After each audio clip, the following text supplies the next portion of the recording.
Olá, gente, boa noite. Estamos aqui mais uma vez para ministrar uma aula de história que tem como conteúdo capítulo 11 do livro de vocês, do primeiro ano, cujo tema fala dos reinos medievais,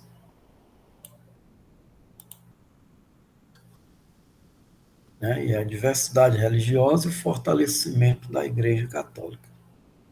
Esse é o assunto do capítulo 11, onde nós vamos destacar os principais reinos medievais, como o Reino Franco, o Império Carolíngio e o grande poder da Igreja Católica.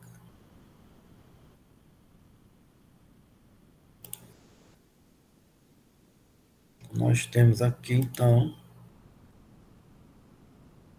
que é o conteúdo da capa do capítulo, que mostra exatamente a influência, né, da cultura medieval no Brasil.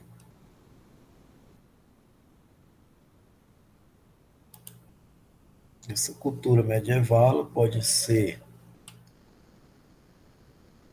vista através de manifestações culturais, como nós temos aqui a cavalhada, né, que é um folguedo de origem cristã, que é muito popular no Brasil e que é inspirada na cavalaria medieval, que é uma encenação onde você tem dois grupos de cavaleiros, né, simulando um combate da era medieval. Tem o cavaleiro azul representando os cristãos e o vermelho representando os muçulmanos, que também eram chamados de mouros, exatamente na época das cruzadas, né? Esse enredo se baseia em lendas, histórias em torno do rei cristão Carlos Magno, que foi o principal rei do Império Carolíngio, né? No século IX, ele controlava o Império Carolíngio e esse império ele representa hoje, né, grande parte da Europa. Na época ele dominava uma grande quantidade de terras que hoje formam países da Europa, certo? Principalmente a Península Ibérica, que estava sob domínio muçulmano, né? Nessa época estava sendo disputada entre o Império Carolíngio e os muçulmanos. Ok? Então, nesse capítulo, nós vamos ver a história desse império, o reino dos francos e a ascensão da Igreja Católica, fortalecimento do poder, né, e o controle da sociedade. Os objetivos desse capítulo: explicar a formação dos reinos germânicos na Europa após as invasões, conhecer o processo de integração de tradições germânicas e romanas que definiu algumas características das sociedades feudais, abordar as origens e a organização do Império Carolíngio, entender o processo de fortalecimento da Igreja Católica durante a Idade Média, identificar as motivações que levaram à organização das Cruzadas. Nós temos aqui, falando um pouco dos reinos germânicos, no início do século V, o território que formava o Império Romano do Ocidente, que caiu nas mãos dos bárbaros, hoje se localiza em vários países europeus, né? Esse território foi invadido por diversos povos, chamados de bárbaros, onde o grupo principal são os germânicos, que eram divididos em subgrupos, como visigodos, ostrogodos, burgúndios, anglos, saxões, francos, érulos, vândalos e outros. Esses povos tinham crenças, idiomas, valores culturais e formas variadas de organização política. Eles criaram diversos reinos, a maioria teve curta duração. Nós podemos ver no mapa que está lá no livro né, que o reino que teve maior duração foi o reino franco. Teve uma longa duração, foi um dos reinos mais estáveis do período medieval.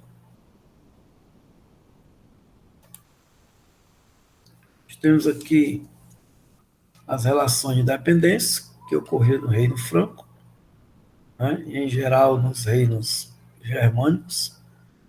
Soberanos consideravam que seus reinos eram propriedade pessoal. Por isso entendiam que tinham direito de reparti-los entre filhos ou de doar a extensão de terra a pessoas que lhes prestavam serviços importantes. Para manter seus povos unidos em torno de sua autoridade, procuravam mobilizá-los em constantes campanhas militares. As guerras permitiam que os nobres mais poderosos organizassem seus próprios exércitos, recrutando guerreiros aos quais ofereciam soldo ou a garantia de subsistência. Troca de proteção, muitos guerreiros doavam suas pequenas propriedades a um chefe poderoso que lhes assegurava o direito de continuar trabalhando em suas antigas terras. Embora livres, as pessoas tornavam-se dependentes dos senhores aos quais se ligavam, de modo que a linha que separava a servidão da liberdade passou a ser muito tênue. Aos poucos, o poder desses nobres cresceu em detrimento do poder real. E aí forma exatamente a estrutura política da Idade Média. O poder era descentralizado, o rei perdeu parte de sua autoridade e essa autoridade se concentrou nas mãos dos senhores feudais.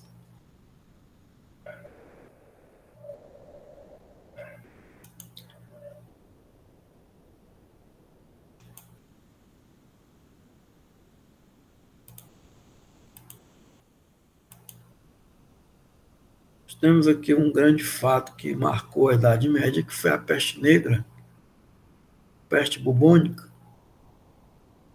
Né? Essa peste era causada por uma bactéria que era transmitida aos seres humanos pela picada da pulga de ratos contaminados. Era assim chamada porque provocava várias manchas negras na pele e um inchaço exacerbado das glândulas linfáticas, localizado nas axilas, virilhas e pescoço. Essas glândulas eram chamadas de bulbos. Por isso, a doença se chamou peste bubônica. Na Idade Média era fatal, pelo fato de que a causa real da doença não era conhecida. Durante muito tempo foi considerado castigo divino. Com o aparecimento dos antibióticos no século XX, o tratamento da peste tornou-se a doença controlável. A igreja se fortalece. Nós temos aqui, com o processo de enfraquecimento do poder real, de fortalecimento da nobreza, desaparecimento e surgimento de reinos, uma instituição conseguiu superar as adversidades, permanecer unida e se fortalecer, a Igreja Católica, religião oficial do Império Romano do Ocidente desde o ano 380. O cristianismo foi pouco a pouco adotado pelos reinos germânicos surgidos na Europa Ocidental a partir do século V. Com o tempo, a Igreja acumulou vastas extensões de terras e outros bens materiais, transformando-se na mais rica e poderosa instituição da Europa Ocidental. A propriedade da Igreja, diferente do que ocorria com os nobres, cujos bens eram repartidos após a morte, devido ao direito de herança, não podiam ser divididas, pois não pertenciam a seus membros, mas à própria instituição. Dessa forma, além do poder espiritual, a Igreja passou a ter um amplo e sólido patrimônio material. Poder terreno, também chamado de poder temporal. E o poder ideológico da instituição religiosa na sociedade começaram a se firmar quando alguns reis germânicos se converteram ao cristianismo. O caso de Clovis, rei dos francos, cuja conversão em 496 abriu caminho para uma sólida aliança entre a Igreja Católica e o poder real. A união mostrou-se vantajosa para ambas as partes. De um lado, a igreja obtinha apoio de uma força política e militar capaz de garantir sua sobrevivência.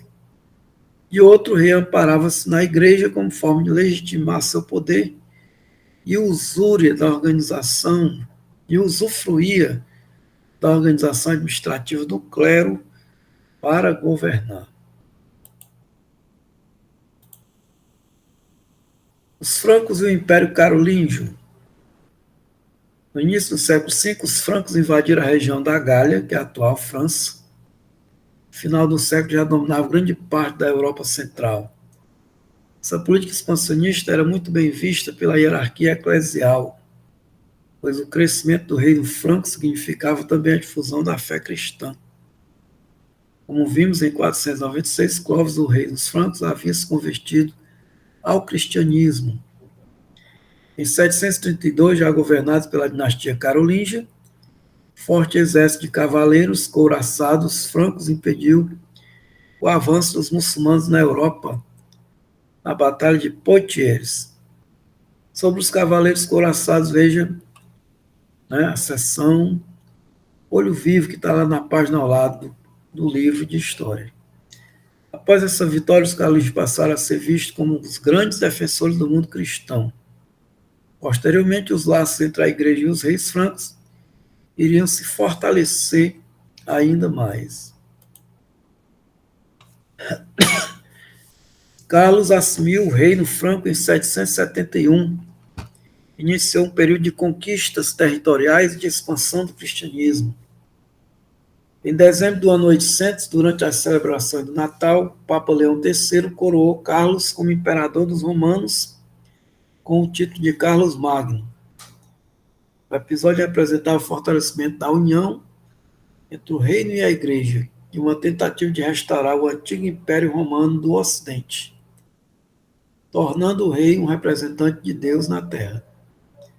No plano político, administrativo e jurídico, Carlos Magno assumiu o controle dos tribunais, padronizou o sistema de cunhagem de moedas, passou a fazer uso crescente de documentos escritos. O vasto território carolíngio foi organizado e dividido em partes. Cada segmento ficou sob o governo de um nobre. Foi criada uma estrutura hierárquica que seria posteriormente utilizada na formação de outros reinos e perpetuada. Os condados eram governados por condes, as marcas eram administradas pelos marqueses. Vários condados reunidos formavam um ducado, sob o comando de duques.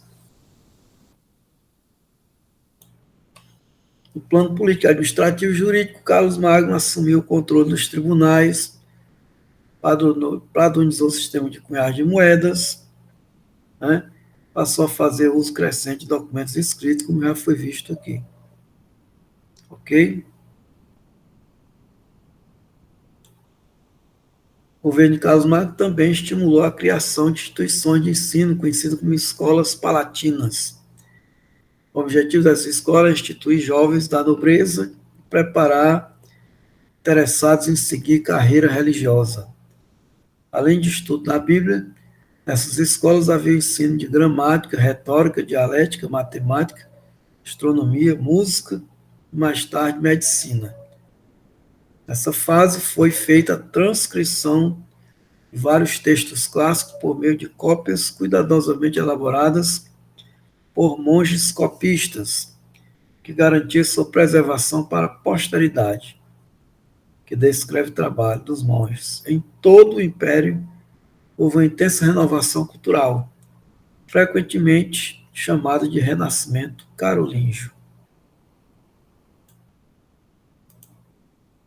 Fim do Império Carolíngio. O processo de renascimento cultural do Império Carolíngio entrou em crise após a morte de Carlos Magno em 814. Uma geração depois, a unidade do reino se desfez e o Império foi dividido entre seus 3 netos. Posteriormente, disputas internas e invasões estrangeiras, uma dos normandos, também chamado de vikings, provenientes da Escandinávia, levaram ao enfraquecimento do poder central. A falência da centralização política e administrativa desses reinos deu origem à sociedade feudal.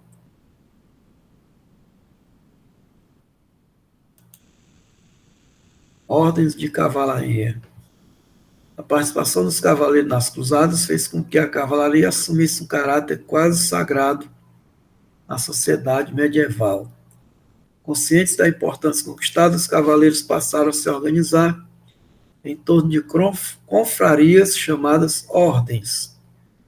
O cavaleiro tinha de obedecer fielmente às regras da cavalaria, proteger a igreja, os órfãos, as viúvas, não matar um adversário indefeso, nem mentir, e seguir valores como a fidelidade, lealdade e dedicação. Por causa disso, a cavalaria deu origem a narrativas em prosa chamadas romances de cavalaria. Agora vamos falar um pouco sobre a Santa Inquisição, ou Tribunal do Santo Ofício. A Igreja Católica levou vários séculos para consolidar sua doutrina religiosa como um credo único e universal. Durante o período de estabilização, ideias divergentes sobre questões dogmáticas suscitaram diversas polêmicas entre os dirigentes da Igreja e até entre os fiéis. A partir do século XII, todos os que divergissem ou levantassem dúvidas sobre os dogmas, chamados hereges, passaram a sofrer forte repressão. Em 1184, uma bula papal determinou que os bispos excomungassem não apenas os hereges, mas também as autoridades que se omitissem, que se negassem a puni-los. A opressão tornou-se mais rigorosa a partir de 1233, quando o Papa Gregório IX criou o Tribunal do Santo Ofício, também conhecido como Inquisição, para investigar, perseguir e punir os hereges. Durante sua vigência, a Inquisição aterrorizou a Europa, pois qualquer pessoa podia ser acusada de heresia e condenada à morte na fogueira. Em 1252, o Papa Inocêncio IV autorizou os inquisidores a utilizar a tortura como método de extrair confissões dos acusados. Crise do poder religioso. O renascimento do comércio das cidades europeias, a partir do século XI, favorecia aos poucos a centralização do poder político nas mãos dos reis, provocando o enfraquecimento da autoridade religiosa e do poder temporal do Papa. Para esse declínio contribuíram também as denúncias cada vez mais frequentes contra o luxo e a corrupção do alto clero. A crise chegaria a tal ponto que, no início do século XV, a igreja seria comandada por 3 papas ao mesmo tempo. A reação a tudo isso viria no início do século XVI com a Reforma Protestante. Judeus e a Igreja Católica. Durante a Idade Média, a atitude da Igreja Católica em relação à comunidade judaica da Europa foi marcada pela intolerância. Quando tentava retornar a Jerusalém por meio das cruzadas, a Igreja promovia sistemáticas perseguições aos judeus, confiscando seus bens e obrigando-os a deixarem suas profissões. Em 1096, cerca de 1.000 judeus foram mortos por cruzados na atual região da Alemanha. Em 1215, o Papa Inocêncio III determinou que, para distinguirem-se dos cristãos, os judeus deveriam exibir uma insígnia sobre suas roupas. As razões para isso eram tanto doutrinárias quanto de ordem econômica. A igreja alegava que os judeus não só negavam a divindade de Jesus Cristo, mas também haviam sido responsáveis por sua crucificação. Além disso, como muitos judeus eram comerciantes e banqueiros, a igreja os condenava pela prática da usura, que é o empréstimo de dinheiro com cobrança de juros. E aqui nós temos, então, o final desse assunto, que se encontra no capítulo 11 do livro de vocês. Ok? Tudo bem? Obrigado, boa noite e até a próxima.